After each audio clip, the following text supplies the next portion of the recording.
Pour démontrer que UC est bien solution de cette équation, il faut connaître deux choses en mathématiques.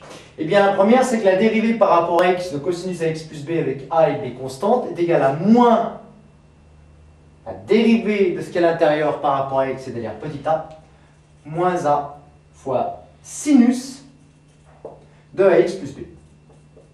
Autrement dit, si on a à dériver par rapport au temps, eh bien, un cosinus de a fois t, ça va nous donner quoi? Eh bien, tout simplement, moins a fois sinus de at. Ça va bien nous servir. L'autre chose à connaître par cœur, c'est la dérivée par rapport à x de sinus à x plus b, c'est égal à quoi? Eh bien, on dérive à x plus b par rapport à x, c'est-à-dire a, fois cette fois-ci cosinus de x plus b. Voilà, avec ces deux choses, on peut voir l'avenir serein. Il va sans dire que si je dérive par rapport au temps sinus de a fois t avec a constante, ça me donnera bien a fois cosinus de at. On peut s'attaquer aux choses sérieuses maintenant.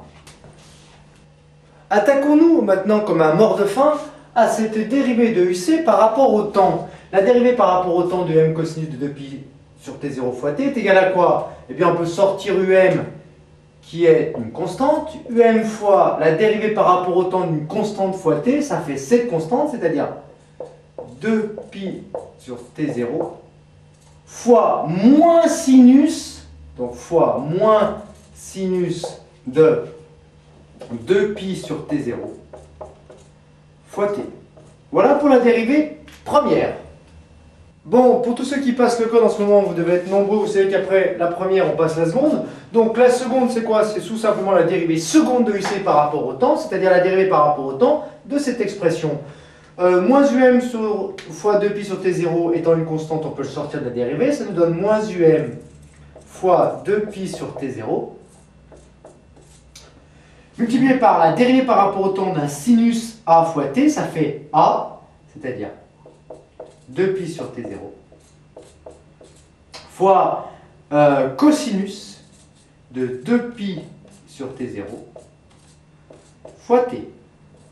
On va réserver, comme dirait Maïté, ce résultat dans un coin du tableau et ensuite on va passer à sa réinjection dans l'équation qui est en dessus. Réinjectons dans l'équation UC c'est égal à UM cosinus de 2pi sur t0 fois t plus LC dérivée seconde de UC par rapport au temps, ce qui nous fait moins UM multiplié par 2pi au carré, c'est-à-dire 4pi carré,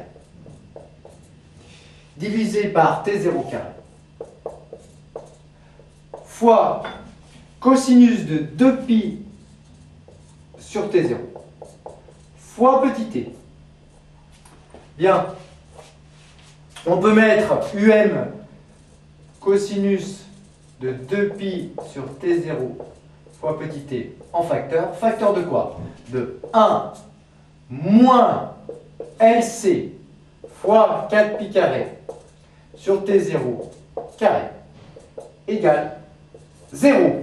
Pour que cette équation soit vraie, quel que soit t, qu'est-ce qu'il faut? Il faut par conséquent que ce terme-là soit nul. Posons que ce terme-là est nul, ce qui nous donne 1 moins LC 4pi carré sur t0 carré égale 0. Autrement dit, 1 égale LC fois 4pi carré sur t0 carré, ce qui implique que t0 carré égale 4pi carré fois LC, ou t0 égale racine carrée de tout ça, c'est-à-dire 2pi fois racine de LC.